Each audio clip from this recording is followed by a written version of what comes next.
In search of truth से जुड़े हुए सभी साधकों का हार्दिक अभिनंदन, सभी लोगों का अभिनंदन। आशा है आप सभी कुशल मंगल होंगे, आनंद से होंगे। मैंने जो ये सीरीज कुछ 1 2 3 हफ्तों से चालू की है, हो सकता है ये वीडियो उसका लास्ट वीडियो हो। पिछली बार की तरह इस बार भी मैंने कुछ लिंक्स दिए हैं डिस्क्रिप्शन में। उनको जो लोग जागरूक हैं, वास्तव में समझना चाहते हैं मेरे इन निष्कर्षों पर पहुंचने के सोर्सेज क्या थे, उन लिंक्स को जाके देखें। क्योंकि जैसा कि मैंने पहले भी कहा था, पूरी बात नहीं बताई जा सकती। एक एक 1.5 1.5 घंटे की वो वीडियोस हैं। इतनी सारी वीडियोस अगर करने बैठे, इतनी डिटेल में बात करें, तो 4 5 घंटे से ऊपर का ये वीडियो चला जाएगा, उसका कोई फ़ायदा भी नहीं। पिछली बार की वीडियो में मैंने पूरे हफ्ते जो चीज़ मुझे मिली थी, मैंने अपने रिकॉर्डिंग करी थी थोड़ा थोड़ा, तो मैंने पॉइंट्स बना के रखे थे, तो वो लंबा हो गया था। आज का वीडियो कितना जाएगा मैं नहीं कह सकता, लेकिन वीडियो सुनने से पहले एक तो कोई और काम करते हुए वीडियो ना सुने, आराम से सुने। जब समय हो 2 बार में सुने, 3 बार में सुने, कोई फ़र्क नहीं है, पर वीडियो सुनते समय एकाग्रता से सुने।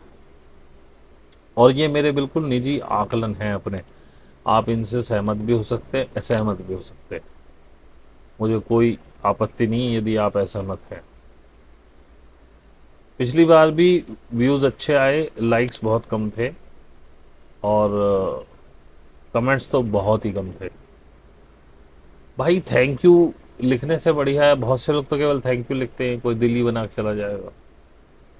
भाई इतना भी समय नहीं है क्या आपके पास कि थोड़ा सा ऐसा ही लिख दो कि लगे कि आपने ये देखा है, कुछ इसमें समझा हो, कुछ समझा, बात समझ में आई हो। कुछ लोग लिखते हैं अच्छे कमेंट, बहुत फ्यू।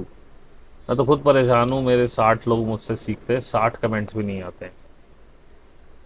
अगेन जैसा मैंने पहले भी कहा था, मुझे इस बात से घृणा होती है कि मैं आपसे कमेंट्स और लाइक मांगता हूँ, लेकिन मेरी मजबूरी है, मुझे मांगना पड़ेगा, क्योंकि मैं चाहता हूँ ये वीडियोस आगे तक पहुँचे। दूसरी बड़ी बात, मैं आप लोगों से क्यों ये चीज़ें बता रहा हूँ, ये मेरे ध्यान साधना इससे लेना देना कुछ नहीं है इसका, लेकिन ज़रूरी है।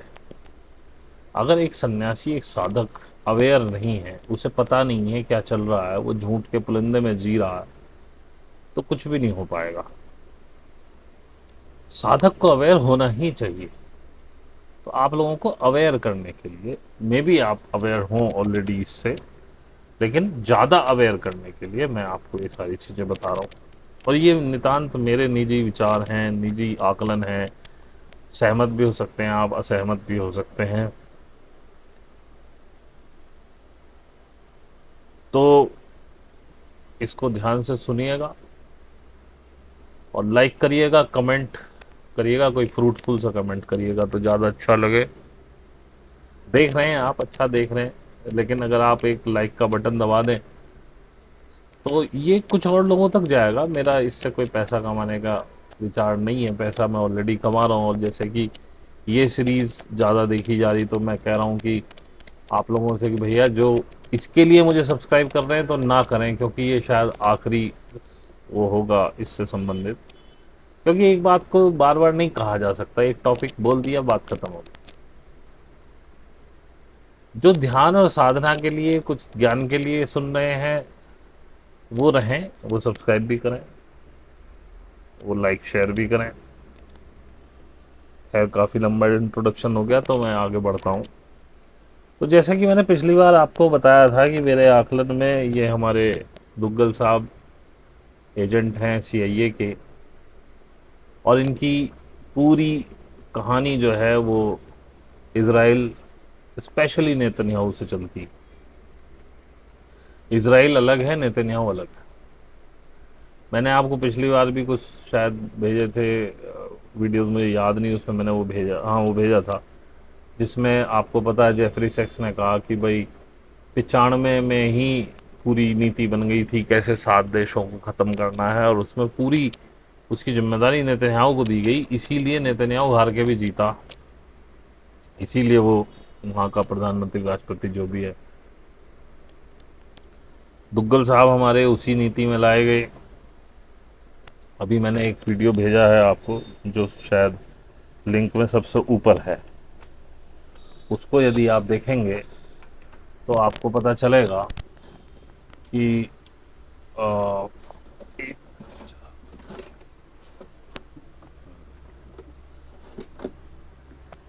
कि किस तरह से नीतियां बनी यूएस के लिए।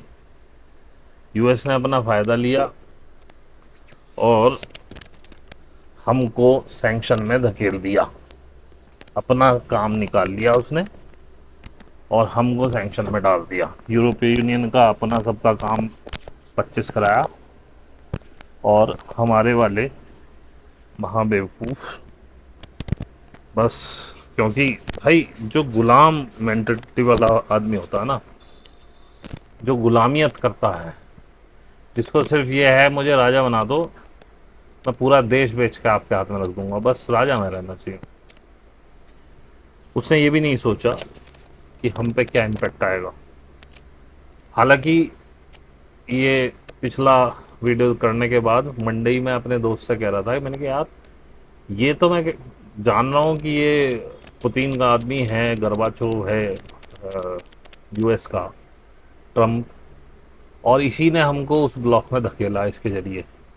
मैंने कहा पर एक चीज़ और भी समझ में आ रही है, डॉलर का फ्लो देखो आप या विदेशी मुद्रा का, तो इसका एक और पॉइंट ऑफ व्यू है कि हमने रशियन तेल खरीदा, हमने अपने उपयोग के लिए नहीं खरीदा, जो हमारी सरकारी कंपनीज को थोड़ा बहुत मिला भी तो उसका कोई फ़ायदा हमने अपनी जनता को नहीं दिया। उन्होंने अपनी बैलेंस शीट हाई कर ली, ऊपर से अभी पता लगा कि उसमें 20% एथेनॉल भी दे रहे थे हम, तो 100%, हमने तो 800 ग्राम ही तेल दिया 1 लीटर में, 200 ग्राम तो हम एथेनॉल पेल रहे हैं, वो भी पेट्रोल के रेट में पेल रहे हैं, वो भी एक अलग मैटर है। नायरा और रिलायंस को बहुत मोटा फ़ायदा हुआ, उसमें गवर्नमेंट ने टैक्स डाल के भी और ज़्यादा कमाया, उन पे टैक्स लगा दिए नायरा और उस पर एक्स्ट्रा, लेकिन फिर भी उनका मुनाफा बहुत ज़बरदस्त था। लेकिन ये बात मैंने उनसे कही कि भाई इस हिसाब से, क्योंकि अमेरिका किसी को पावरफुल होता हुआ नहीं देखना चाहता, उसने देखा रिलायंस पावरफुल हो रही है, नायरा पावरफुल हो रही है, तो मैंने कहा इसमें कहीं डॉलर का फ्लो भी है, और वो अपने लोगों को दिखाने के लिए कि देखो मैं तोड़ रहा हूँ, इंडिया की हेजेमनी बन जाएगी नहीं, तो वो भी एक फैक्टर लिया। अब तो बातें बिल्कुल ही चेंज हो गई। कल हमारे जयशंकर जी ने बोल दिया कि भाई आ, हम तो अमेरिका के कहने पे यूएस से तेल, रशिया से तेल ले रहे थे। हुआ क्या, रशिया पे सैंक्शन लगा दिए भाई साहब ने कि कोई तेल नहीं खरीदेगा। अब इनके पास इतना उत्पादन नहीं, क्योंकि जो मेन उत्पादन वाले देश है, रशिया पे आपने सैंक्शन कर दिए, ईरान पे आपने सैंक्शन कर लिए, और ईरान को तो आप किसी हाल में पैसा नहीं देना चाहते। तो भाई बाकी देशों की इतनी कैपेसिटी नहीं है कि इतना तेल बना सके खुद। अमेरिका की कंपनीज अमेरिका को पूरा सप्लाई नहीं करती। अब उसके लिए बैकडोर से ट्रंप ने इनसे कह दिया कि भाई आप रशिया से तेल खरीदो और हम लोगों को सप्लाई करो। खुद अमेरिका ने पता नहीं अरबों का तेल हमसे खरीदा है, ये आपको आंकड़े पता चलेंगे नॉकिंग न्यूज़ वाले वशिष्ठ जी के चैनल का, जो सबसे ऊपर वाला लिंक है उसे देखिएगा। ऊपर से पूरा नाटो, पूरा यूरोप खरीद रहा है हमसे तेल, पैसा उन रहा रिलायंस का। अब कोई बहाना चाहिए, क्योंकि अब रशिया के साथ थोड़े संबंध ट्रंप अब मेल जोल करना चाहते हैं थोड़ा, तो उठा के उन्होंने, और ये पक्का है कि हमको उस ब्लॉक में फेंकना था। लेकिन भाई अनपढ़ की दोस्ती जी का जंजाल पुरानी कहावत होती है।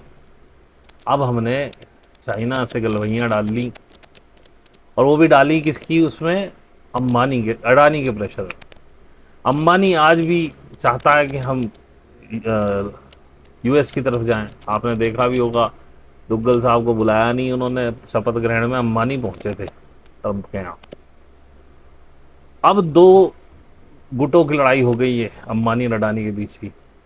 ओआरएफ का मुद्दा, ओआरएफ जो है उसके अंदर जो उसकी यूएस यूनिट है उसका चीफ जो है वो जयशंकर का लड़का है, हमारे विदेश सचिव का, विदेश मंत्री का। और डोवाल के लड़के भी ऐसा ही कुछ कर रहे हैं, उसका भी इन लिंक्स में आपको कुछ ना कुछ मिल जाएगा जो मैंने दिए हैं। भाई ये क्या सिस्टम है। दूसरी बात, नीति निर्धारण ओआरएफ कर रही है, नीति आयोग बैठा है, बाकी सब बेकार हैं। उस ओआरएफ के अंदर जो कंपनीज हैं वो हैं एप्पल, वो हैं लॉकहीड मार्टिन, वो हैं बोइंग, इस टाइप की बड़ी बड़ी ऑस्ट्रेलिया की भी कंपनी हैं। वो सारा पूरा धड़ा ये है कि हम यूएस के, मतलब मैंने आपको पहले ही कहा था पिछले 20 साल से हम केवल यूएस की चाट रहे हैं, और लास्ट 10-11 सालों में तो बिल्कुल खुल के कर रहे हैं इस काम को। पूरा पीएमओ यूएस चला रहा हमारा। अभी ट्रंप साहब ने एक ऐसा बंदा भेज दिया है यहाँ पे, वो बना के अपना एम्बेसडर, राजदूत, जो बहुत खतरनाक है, और हम विरोध नहीं कर रहे क्योंकि हमारी हैसियत नहीं, दुग्गल साहब की तो कोई हैसियत नहीं विरोध करने की। और ये बात जब राहुल ने कही नरेंद्र सरेंडर, वो बिल्कुल सही है, सरेंडर कर चुके हैं। वैसे आप बड़ी बड़ी बातें कर रहे हैं, हम रशिया से तेल खरीदेंगे चाहे कुछ भी होगा, रशिया से तेल खरीदना बंद कर चुके हैं भाई साहब। अभी ऑफिशियली कोई तेल नहीं आ रहा।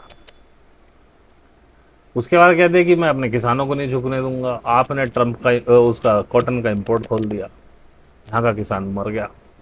आपको देश से कोई लेना देना नहीं।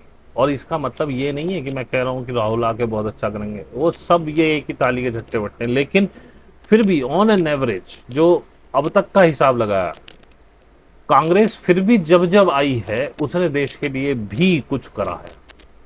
मतलब वो बैलेंसिंग एक्ट बहुत अच्छा है उसका, वो उन लोगों के लिए भी कर देती है और देश के लिए भी कर देती है, देश को भी ऐसा नहीं खराब नहीं करती। कुल मिला के मतलब अच्छा नहीं करती तो खराब, ये तो आप खत्म हो चुके हैं एज ए देश, तो आप अब कहीं स्टैंड नहीं करते। आपकी इकोनॉमी टूट चुकी है, बिल्कुल बिल्कुल सही कहा ट्रंप ने कि ये टूटी हुई इकोनॉमी बिल्कुल टूट चुकी है, कहीं कुछ बचा ही नहीं। और आपने जब अब चाइना के लिए खोला अपना व्यापार, तो आपने पूरे गेट्स ओपन कर दिए। अभी जो नया सा आपका उद्योग है उसे चाइना बर्बाद कर देगा। आप उसमें सुनिएगा वो किस तरह से कह रहे हैं कि किस तरह से साउथ की जो टी शर्ट वगैरह बनाने की, मतलब रेडीमेड की इंडस्ट्री किस तरह से बर्बाद की जा रही है, किस तरह से धारावी को बर्बाद किया गया, ताकि वहां पे जो छोटा मोटा लोग एक एक छोटे छोटे घर में कुछ पुर्जे बना रहे हैं, कोई कुछ बना रहा है, वो भी खत्म कर दिया जाए। मैन्युफैक्चरिंग स्टेट आप नहीं रहे हैं अब, आपको बस धोखा है कि हम इस समय मैन्युफैक्चरर से पूछो उसकी क्या हालत है, जो छोटा मतलब बहुत से व्यापार तो बंद ही हो गए, लाखों फैक्ट्रियां बंद हो गई। और जब तक आप नहीं करेंगे मैन्युफैक्चरिंग, आप कहीं नहीं टिकते। अब आप पाकिस्तान वाले हालत में घुसने वाले हैं, क्योंकि आप सिर्फ खरीद रहे हैं, आप बेच तो कुछ रहे नहीं है भाई। टैक्स हेवन आपका देश हो ही नहीं सकता है। क्यों नहीं हो सकता? क्योंकि आपके पास ऐसा कोई माल नहीं है, जो ऐसा कोई आपको प्राकृतिक चीज नहीं मिली है जिसे बेच के आप अमीर हो जाए, जिससे आपके खर्चे चल जाए सरकार के। जैसे कि जिन देशों में तेल निकलता है उनमें वो टैक्स हेवन देश है, क्योंकि वो उनके पास इतना निकल रहा है और वो इतना डिमांड में वो बिक रहा है कि भाई उनको टैक्स लगाने की आवश्यकता नहीं है। आपके खर्चे तो टैक्स से ही पूरे होंगे। लेकिन टैक्स में भी क्या घोल गपाल किया गया कि जो अडानी अंबानी का टैक्स कम कर दिया गया, उसकी पूर्ति हर आम आदमी के टैक्स से की गई है। ये हो रहा है, तो भाई ये कैसे चलेगा? तो आम आदमी की कमर टूटी है। और आप देखें पिछले 11 साल से आप क्या देख रहे हैं? तो लव जिहाद देख रहे हैं, या मंदिर देख रहे हैं, या पाकिस्तान खत्म हो गया ये देख रहे हैं। तो इस तरह की जब बातें सरकार बढ़ाने लगे, धार्मिक उन्माद बढ़ाने लगे, तो ये तो क्लियर ही समझ जाना चाहिए कि आपको लूटा जा रहा है। सरकार आपके मेन मुद्दों से ध्यान भटका रही है। आपको ना वो नौकरी देना चाहती है, ना कुछ देना चाहती है, केवल आप जय श्री राम करते रहो। लेकिन इसमें बेवकूफ़ कौन है? बेवकूफ़ है आम आदमी, जो इस बात को सोच ही नहीं रहा, देख ही नहीं रहा। जस्टिस काटजू का इंटरव्यू देखता हूँ तो वो कहते हैं 90% हिंदुस्तानी गधे हैं। अब मैं कहता हूँ 99% गधे हैं, और केवल हिंदुस्तानी नहीं, पूरे वर्ल्ड में 99% लोग गधे हैं। 1% वो लोग हैं जो अपने आप को, जो रॉयल फैमिलीज हैं जिसमें इल्यूमिनाटीज आते हैं या बड़े इंडस्ट्रियलिस्ट आते हैं, वास्तव में वही समझदार है।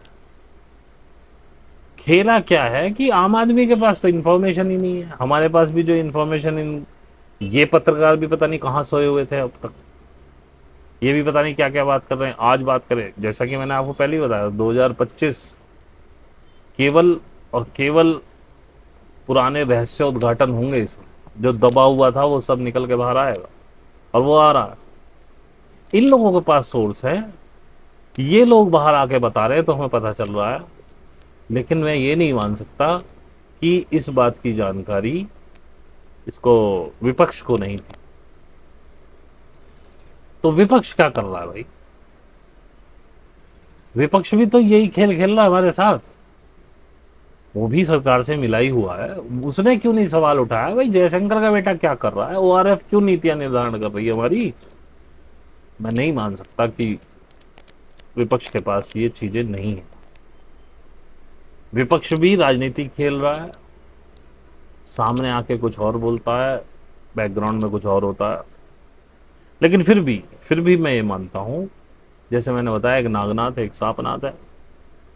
जितने दिन अब और दुग्गल साहब हमारे प्रधानमंत्री रहेंगे, उतने दिन आप रोज गर्त में, गड्ढे में और गहरे डूबते जा रहे हैं। और जैसे ही ये रिजीम चेंज होना बहुत जरूरी है, नहीं तो आप खत्म हो जाएंगे। क्योंकि इस आदमी के अंदर साहस नहीं है, बहुत डरपोक आदमी है। ये देखना, अगर ये कुर्सी से उतार दिए गए रो पड़ेगा। इसके अंदर कोई ताकत नहीं, कोई हिम्मत नहीं, बहुत डरपोक दोनों ही लोग। देश की सर्वोच्च कुर्सियों पर बैठे हुए दोनों लोग, राष्ट्रपति की बात नहीं कर रहा हूं, सरकार की बात कर रहा हूं। टॉप 2 कुर्सी दोनों ही बहुत डरपोक है। और इन्होंने आज तक बाइक हुक एंड क्रुक ही हासिल की हैं गद्दियां। ये कभी सोच भी नहीं सकते कि ईमानदारी से कैसे गद्दी हासिल की जाए। अरे आप यार 2 4 5% ही देश की जनता के लिए कर दो, देश की जनता उसी में खुश हो जाती है। आप सिर्फ जुमले जुमले जुमले देते हो। और एक बात खासियत याद रखना इस आदमी की, ये जो भी चीज अपने मुंह से बोलेगा, आज तक का रिकॉर्ड देख लेना, उसका उल्टा करता है हमेशा। ये अगर कहेगा कि मैं आपको बेरोजगार कर दूंगा, तब मानना ही कि आपको रोजगार देगा। अगर ये कह रहा है कि मैं रोजगार दूंगा, तो ये बेरोजगार करेगा। जब ये कहेगा मैं देश नहीं बिकने दूंगा, ये देश बेचेगा। जब ये कहेगा कि मैं माँ बहनों की इज्जत करता हूं, तो यानी कि ये उनके इज्जत उतरवाएगा। इस आदमी ना आज तक कभी भी कोई सच बोला ही नहीं है, और जितना भी बोला है हमेशा उसका उल्टा किया। एक एक शब्द, कोई भी इसका भाषण उठा लेना, और जो भी ये देश के लिए दे रहा उसका हमेशा उल्टा किया है। इसको मजा आता है यही काम करने में, और बुद्धि इसमें है नहीं मेरे हिसाब से। ये मेरा पर्सनल आकलन है भाई, और मैं गलत भी हो सकता है मैं गलत हूँ, हो सकता है। ये मैं उन बेस पे कह रहा हूँ ना, जो इन्फॉर्मेशन मेरे सामने आ रही। लेकिन हो सकता है आपके पास कोई अच्छी इन्फॉर्मेशन हो सकता है ये बहुत अच्छा काम कर रहे हो कहीं पे, शायद मुझे वो ना पता हो, ये भी हो सकता। लेकिन इन सब चीजों के बाद जो मैं पहुंचा, खैर एक बात बीच में और बता दूं, शुरू शुरू में राम जेठमलानी वगैरह इसे लाए थे, बहुत अच्छी फिटिंग की थी उन्होंने इसके लिए। राम जेठमलानी बहुत बड़े सुप्रीम कोर्ट के वकील हुए हैं, सरकार में भी रहे थे पहले, संघ के पक्के कार्यकर्ता थे। राम जेठमलानी का अगर आपको मिल जाए, मुझे तो 2 बार मिल चुका, वो रील्स में आ जाता है, ढूंढना उनका जो लास्ट टाइम पर उन्होंने माफी मांगी देश की जनता से। वो कैसा भी आदमी था, लेकिन थोड़ा बहुत देशभक्त था। वो कह रहा है कि मुझे माफ कर देना भाई, हमने आपके साथ धोखा किया, हम इसको लेके आए, और अब मेरी मृत्यु निकट है, और मैं ऊपर जाने के बाद भगवान को क्या मुंह दिखाऊंगा। इसलिए मैं आपसे तहे दिल से माफ़ी मांग रहा हूँ, मुझे माफ़ कर देना, मुझसे गलती हो गई। मैं कोई भी बोझ अपनी आत्मा पे लेके यहाँ से जाना नहीं चाहता हूँ। और बहुत हीन भाव से वो बोल रहे हैं, मतलब वास्तव में दुखी थे। बोले ये आदमी धोखेबाज है। तो भाई साहब, इनसे संबंधित जो अच्छे आदमी हैं और जो इनको उस समय लेके आए थे, वो ये रिग्रेट कर रहे हैं। और बहुत सारी चीज़ें चल रही हैं, मनमोहन पारिकर कैसे मरे, अरुण जेटली क्यों मरे, सुषमा स्वराज क्यों मरी, ये सारी चीज़ें आप ढूंढेंगे तो सब मिल जाएगी। सब मैं ही अपने मुंह से क्यों कहूँ। बात जो मैं कहना चाह रहा था, लब्बो लवाब, क्योंकि आज मेरे पास ज़्यादा कहने के लिए कुछ नहीं है, मैं सब कुछ आपको पिछले वीडियो में बता चुका हूँ। आज जो मैं आपसे कहना चाह रहा हूँ कि इस सब लब्बो लवाब को देखते हुए, सारी इन्फॉर्मेशन गैदर करने के बाद मैं इस नतीजे पे पहुंचा हूँ कि मैंने भी आपको बहुत ज़्यादा भरमाया है कई बार। भविष्य बड़ा अच्छा होने वाला है, भविष्य में बहुत अच्छी चीज़ें होंगी, और ऐसा हो जाएगा, वैसा हो जाएगा, कलेक्टिव बनेगी, कहानी होगी, सब प्रेम से रहेंगे, हम 5D में जा रहे हैं, फलाना ढिमकाना। भाई, आज की इंफॉर्मेशन के हिसाब से ये मैंने आपको भ्रमित किया है, ये झूठ है। आज की परिस्थिति के हिसाब से ये असंभव है कि कभी ऐसा हो जाएगा। इतना ज़्यादा इंसान गिर चुका है कि एक बहुत बड़े नरसंहार के बिना ये संभव नहीं है। इस पृथ्वी को वाइप आउट करना पड़ेगा पूरी, कुछ ही लोगों को छोड़ना पड़ेगा, तब तो ये संभव है, नहीं तो ये संभव नहीं है। अब आप ऐसे लूप में फंस चुके हो, इस व्यवस्था के रहते तो कुछ भी संभव नहीं है। आप मल्टीपोलर वर्ड कर लो, आप यूनिपोलर वर्ड कर लो, आप बाईपोलर वर्ड कर लो, कुछ भी कर लो ना, व्यक्ति का लालच इतना बढ़ चुका है, वो पर्सनली इतना कमजोर हो चुका है कि उसके अंदर मॉरलिटी नाम की तो चीज नहीं बची। और ये देशभक्ति और लोकतंत्र धोखा है। आज भी देख लो, जिनके यहाँ शासक नहीं बदले जा रहे हैं वो देश तरक्की कर रहे हैं। पुतिन ने 2000 से 2000 में 2004 तक रशिया बहुत टूटा हुआ था, हालत खराब थी। आज वो इस लेवल पे ले आया कि देखो अकेला लड़ रहा है पूरे नाटो और यूएस से। यूक्रेन यूक्रेन पे अपना क्या है। शी जिनपिंग को देखो। अमेरिका क्यों नहीं बर्बाद होता? क्योंकि अमेरिका में कोई भी प्रेसिडेंट आए, उनकी नीति कभी चेंज नहीं होती, क्योंकि नीति निर्धारण करता उनका जो हथियार बनाने वाला ब्लॉक है, डीप स्टेट जिसे कहते हैं। कोई भी प्रेसिडेंट आ जाए, ईरान क्यों तरक्की कर गया? क्योंकि वहां प्रधानमंत्री राष्ट्रपति बदलते हैं, लेकिन सुप्रीम लीडर खामनेई है। खामनेई ने जो कह दिया वो पत्थर की लकीर है। यानी कि उनकी भी अपनी स्ट्रेटेजी नहीं बदल रही है। कोई व्यक्ति है जो उसी लाइन पे चला रहा है सबको, आ कोई जाओ। हमारे यहाँ जो आता वो अपनी कहानी लाता। अब आप सुनिएगा, जो इसमें मैंने एक आतमजीत सिंह का एक वीडियो डाला है जिसमें डायलॉग हो रहा है, काफ़ी सारे पत्रकार बैठे हैं। सुनिएगा आपको कैसे जेपी आंदोलन, जेपी पूरा सीआईए का पिट्ठू था। यहाँ जब जब कांग्रेस को हटाया गया है, तब तक देश की बलि चढ़ी है, ऐसा मुझे प्रतीत होता है करंट इन्फॉर्मेशन के हिसाब से। मैं ये नहीं कह रहा हूँ कि कांग्रेस दूध की धुली है, लेकिन कांग्रेस के टाइम में ही तरक्की हुई है इस देश की। वो चाहे कितने भी बदनाम बेकार सही, उनको बदनाम इसीलिए किया जाता मेरे साथ, वो पूरा तो कोई साफ होता ही नहीं, लेकिन कोई नमक में आटा मिला रहा, कोई आटे में नमक मिला रहा, बस इतना ही फर्क है। कुछ चीजें इस तरह से तोड़ दी गई, अब खैर इन पर ज्यादा चर्चा जरूरी है, लेकिन हाँ, मैं आपसे क्षमा प्रार्थी हूँ कि आपको मैंने बिना मतलब सपने दिखाए।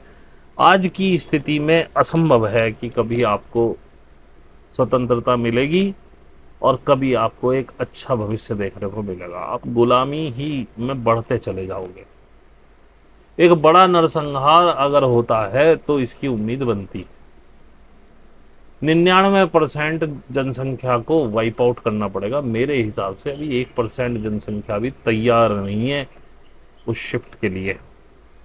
अब लोग बकवास करते रहे कि जी वो होगा ये होगा, वो सोलर फ्लेयर्स आ गए, सोलर फ्लैश आ गई, आई है।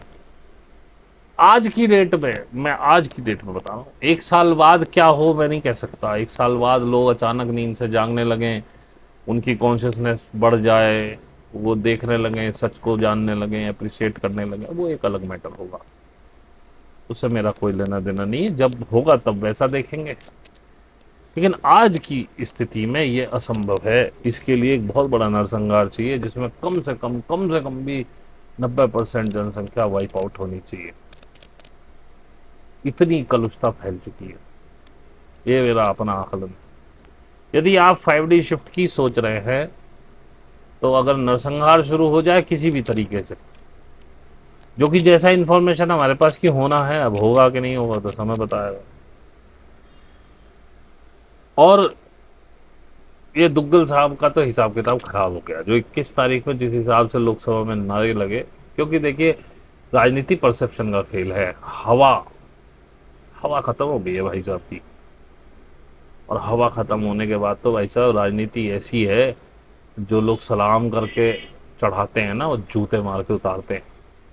और अब इनके जूते खाने के टाइम है, इन्हें वास्तव में खुद ही छोड़ देना चाहिए। पर ये साले इतने डरे हुए हैं, इन्हें पता है तुम जेल जाओगे, तो ये सोच रहे कैसे ही सेफर साइड मिल जाए, कुछ मिल जाए। और दुग्गल साहब पे जब गद्दी ना छोड़ी जाएगी, ये भी कोई बड़ी बात नहीं है कि अगर गद्दी से उतर जाए तो इन्हें हार्ट फेल हो जा, मरी जाए। बहुत डरपोक आदमी है। खैर, आज मेरे पास इतना ज़्यादा कहने को कुछ नहीं है। लिंक्स मैंने दे दिए हैं, उन्हें देख लीजिएगा। बाकी बात मैंने आपको बता दी है। अगर नरसंहार होते हुए देखो तो मानना कि हम 5D में जाएंगे। आगे आने वाला समय बहुत बहुत ख़राब होने वाला है। जिस हिसाब से हिंदुस्तान की स्थिति आर्थिक रूप से नीतियों के द्वारा इनकी हालत ख़राब कर दी गई है। आपके पास कुछ नहीं है, कंगाल हो चुके हो। और जो मैं आपको बहुत पहले से कह रहा हूँ, सेविंग्स करो। आज की डेट में भूल जाओ बाहर खाना, बाहर जाना, बिना मतलब की खर्चे मत करो। रुपया बचाओ अपनी एंटी में और उसे भी कन्वर्ट करो सोने में। इतनी ज़्यादा बुरी परिस्थितियां हैं, आगे क्या होगा नहीं कहा जा सकता। अगले 4 5 साल बहुत कठिन हैं। आर्थिक रूप से भी आप हिला दिए जाओगे। और इस समय पे मैं आपको सही बता रहा हूँ, वही पार होकर निकल पाएगा जो साधना और ध्यान में है। पैसा होने के बावजूद भी आपको बहुत परेशानी आएगी। ध्यान और साधना से और धैर्य के माध्यम से इसको निकाला जा सकता है, इस समय को, वरना असंभव है। आप करिए और सीखिए, और ये बिना गुरु के संभव नहीं। अपना गुरु ढूंढिए। मैं पैसे लेता हूँ भाई, अगर मेरे पास आना चाहते हो। हालांकि मेरे पास जितने लोग हैं इन्हीं को सिखा सकता हूँ। 2 4 5 और आ जाए तो बस ज़्यादा से ज़्यादा, लेकिन आते रहते जाते रहते तो मेरा तो चलता रहता। मैं भी, कोई मेरे पास 100 150 आदमी आ जाए, मेरे बस की नहीं है सिखाना। क्योंकि फिर तो ये बिजनेस हो जाएगा, फिर मैं नहीं सिखा पाऊंगा। और इसीलिए आते भी ऐसे ही, वही 60 65 के आसपास रहते हैं, इससे ज़्यादा नहीं होते। कभी कम हो जाते हैं 2 4, कभी ज़्यादा 65 के आसपास हो जाते हैं। मैं खुश हूँ, तो मेरे पास आओ, बहुत सोच समझ के आओ। मैं आपको मिटा दूंगा, ख़त्म कर दूंगा, छोड़ूंगा ही नहीं। और नहीं तो कोई और ढूंढ लो फ्री वाला। यहाँ तो ऐसे ऐसे लोग हैं जिन्हें मेरा सोफे पे बैठना पसंद नहीं कर। जी आप सोफे पे बैठ के करते हो, अब मैं बताओ घूम घूम के करूँ। अब मैंने 2 बार से कुर्सी पे बैठना शुरू कर दिया, क्योंकि अब मेरा लैपटॉप यहाँ रखा रहता, वहाँ का मेरा चार्जिंग पॉइंट ख़राब हो गया। लोगों को प्रॉब्लम है मेरे मोटे होने से। अरे भाई साहब, मुझे कोई प्रॉब्लम नहीं है अपने मोटे होने से। और मैंने 10 साल से, कम से कम 10 साल का तो मुझे याद है कि मैंने डॉक्टर का मुंह अपने लिए नहीं देखा। बच्चे बच्चों को बुखार जुकाम हुआ, ले गया तो ले गया, अपने लिए नहीं देखा है। मेरे को कोई ब्लड प्रेशर नहीं है, ना मेरे को कोई और प्रॉब्लम है, ना कैंसर है, ना शुगर है, ना कोई छोटी मोटी कैसी भी कोई बीमारी नहीं है। मैं स्वस्थ हूँ। मुझे अपने शरीर से कोई प्रॉब्लम नहीं है। आप लोग चमार हैं जो आप मेरी चमड़ी को देख रहे हैं। एक मुझे सलाह दे रही है कि जी आप थोड़ा अट्रैक्टिव हो, लोग देखता है वो बिकता है, आपको देखेंगे तो ज़्यादा। भाई मुझे नहीं चाहिए ज़्यादा लोग।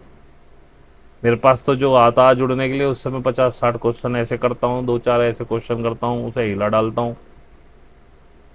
अक्सर लोग आते ही नहीं, और जो आते हैं एक आध दो वो भी मैं भगा देता हूँ। कोई इक्का दुक्का ही है जो उसके बाद भी नहीं भागता और आता। ये ऐसा ही व्यक्ति चाहिए जो दृढ़ निश्चयी हो, मुझे करना ही है।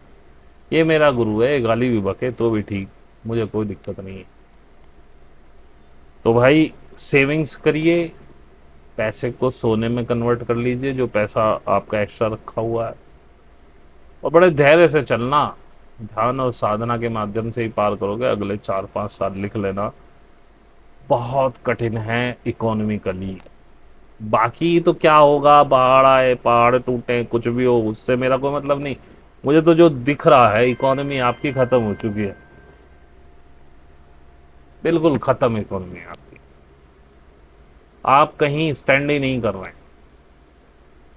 आपको इस व्यक्ति के 11 साल के शासन का जो श्राप है वो भुगतना पड़ेगा।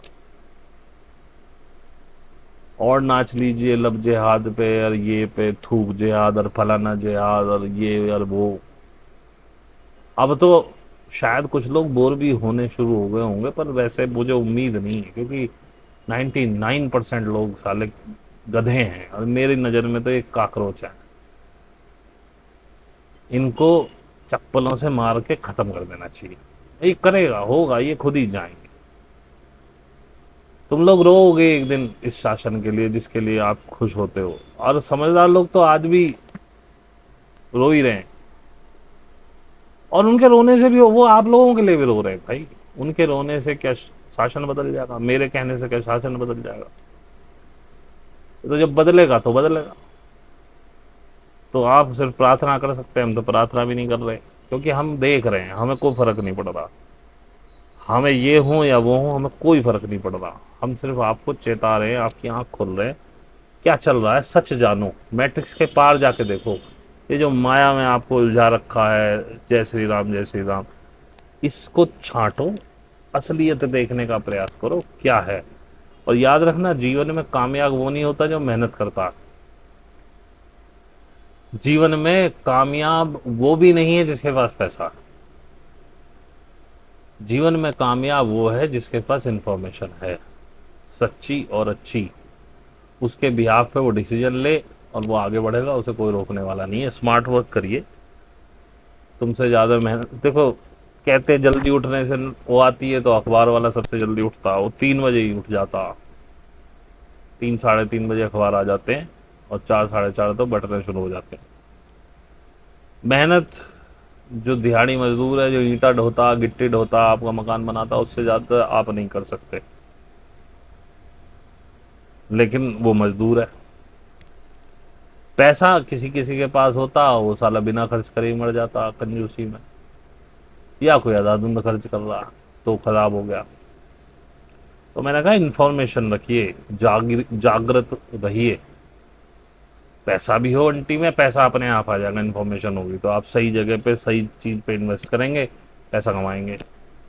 अब जैसे ये मैं इन्फॉर्मेशन ही तो दे रहा हूँ आपको, भविष्य में ऐसा ना हो क्या पता। मैं कह रहा हूँ आने वाला समय बड़ा कठिन होने वाला है। आप सेविंग करिए, और भैया ना हो, सेविंग हो जाए उसके बाद भाई खर्च कर लेना। मेरे को कौन सा दे के जा रहे हो आप, ना मैं आपसे वो पैसा मांग रहा। अगर ये इन्फॉर्मेशन है आपके पास और आप इसे सच मान रहे हो, आप उसके हिसाब से काम करोगे, आप सफल होगे, निकलोगे आगे।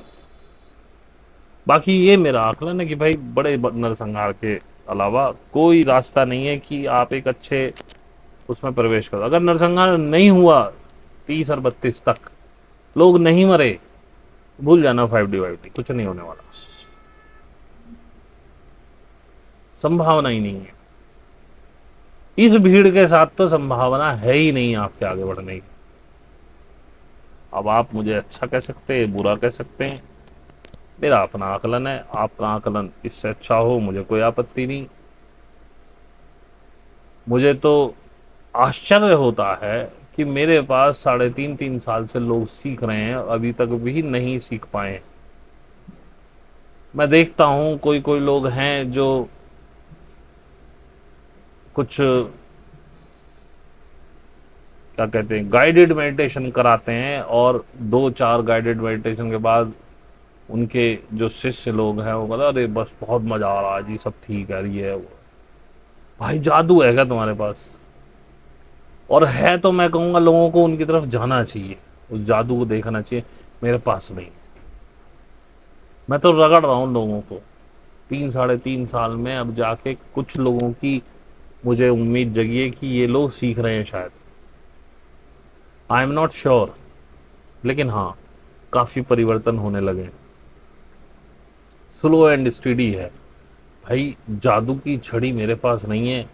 जिनको जादू चाहिए उन लोगों के पास जाओ, जो 10-15 हज़ार रुपए में आपको गाइडेड मेडिटेशन करा देते हैं 1-1 हफ्ते का, और आप 3-4 बार में ही मास्टर हो जाते हो। वहाँ आपको बड़ा आनंद आने लगता है। खेल है कि वो आनंद भी दिमाग से आ रहा है, और जो दिमाग से आ रही है चीज वो झूठी है। जो अवचेतन में फंस जाए वो सच्ची। कल मैं मीट कर रहा था, हमारे यहाँ एक ने पूछा मुझसे कि भैया अब हमें डर नहीं लगता मृत्यु से, क्यों नहीं लगता? तो खैर मैंने तो उसे बहुत लंबा सुनाया, यहाँ मैं बहुत शॉर्ट सुना देता हूँ। मैंने सिर्फ उससे लास्ट में ये बोला कि सब जानते हैं कि आत्मा मरती नहीं है, आत्मा का पुनर्जन्म होता है, और ये शरीर नाशवान है, ये जाएगा ही। लेकिन ये सब जानते हैं, तुम इसे जी रहे हो, तुम्हारे अवचेतन में घुस चुका है। तुम इसे जी रहे हो, तुम इसे अब अपने अंदर महसूस कर रहे हो, दिमाग में नहीं है ये तुम्हारे अवचेतन में पहुंच चुका है, तुम्हारा अंग बन चुका है कि हम चेतना है, आत्मा है, हम कभी मरते नहीं है, और शरीर तो नाशवान है। तो डर खत्म हो गया। बात बड़ी है, समझने के लिए बहुत उच्च चेतना चाहिए। जो मैं कह रहा हूँ बहुतों को तो समझ में नहीं आ रही होगी मैं क्या कह रहा हूँ। तो ये ऐसे ही होता है। मुझे जो प्रक्रिया सिखाई गई है, जो मेरे द्वारा सिखाई जा रही है, उसमें समय लगता है, लेकिन एक एक आपकी जो सेल है उसके अंदर वो इंफॉर्मेशन घुस जाती है। समय तो लगता है, धीरे धीरे परिवर्तन होता, लेकिन 4-5 साल के अंदर आप एक ऐसा व्यक्तित्व बन के निकलते हो जिसको फिर दुनिया में कोई नहीं हरा सकता।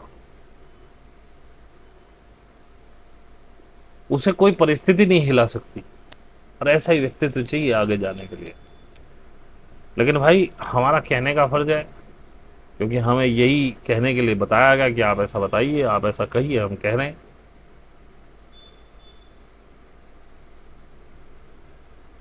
अब मानना ना मानना ये आपके हाथ में है। आप जाने, आपका काम जाने। हमारा काम आपको सचेत करना, जो हम करते जा रहे हैं। बार बार आपसे कह रहे हैं। अब जो माने सो ठीक, जो ना माने सो ठीक। जबरदस्ती तो नहीं की जा सकती ना किसी से। जिसको समझ में आ रहा है ठीक। अभी पिछले लाइव में एक लेडी कह रही थी, मैं आपको बहुत दिनों से कर रही हूँ फॉलो, अब मैं सोच रही हूँ कि आपसे सीख ही लूँ। वो कभी नहीं सीख पाएंगे, क्योंकि अभी वो सोच ही नहीं है। वो सोचते सोचते ही चले जाए। जो सीखने वाला होगा वो कहेगा मुझे सीखना है जी, मैं तो आ गया आपके पास। अब जैसे भी आप जानो, आपका काम जाने, मुझे सिखाओ। मैंने तो मान लिया आपको। अभी हमारे ग्रुप में थे एक सज्जन, मैंने शायद पहले भी बताया था, उन्हें कोई गुरु मिल गई उन्होंने खुद को बताया कि वो मुहावतार बाबा जी की डायरेक्ट डिसाइपल है। बोले मुझे अपने गुरु मिल गए जी, अब मैं जा रहा हूँ। अच्छा भाई जाओ, मैं तो किसी को रोकता नहीं। उनके एक मित्र हमारे ग्रुप में, उन्होंने कल बतलाया कि इस व्यक्ति की से 6 लाख रुपए उस लेडी ने ले लिए। उसने अपनी पत्नी वत्नी का सब जेवर जावर बेच दिया, 6 लाख रुपए उसे दे दिए इकट्ठा करके। अब देखो, उसमें कुछ होगा ही वास्तव में। भाई बड़ी गुरु होगी तो उसकी प्राइस भी तो महंगे हैं। और उन्होंने सोच समझ के निर्णय लिया है, इसमें हमारा लेना देना नहीं। और मैंने कहा कि बड़ी जल्दी चल रही है घड़ी। मैंने कि मुझे लगता है कि इसका घर बार भी वो बिकवा देगी। और वो चाहता भी तो यही है, उसे सन्यासी बनना। उसके दिमाग में यही है कि सन्यासी तो वही है जो फक्कड़ हो जाए, लंगोटी बांध के रहे, भस्म लगा कर रहे, वो भस्म ही लगवा देगी। अब देखो, किसी को जब तक मैं जानता नहीं तो उसके बारे में मैं गलत भी कैसे बोलूं। हो सकता है उसकी पद्धति का हिस्सा हो, लेकिन ठीक है, समझदार को इशारा काफ़ी है। जिसको अच्छा लग रहा है वो करे। हमारे जेब का क्या जा रहा है, पैसा जा रहा है उसका जा रहा है, हमारा तो नहीं जा रहा।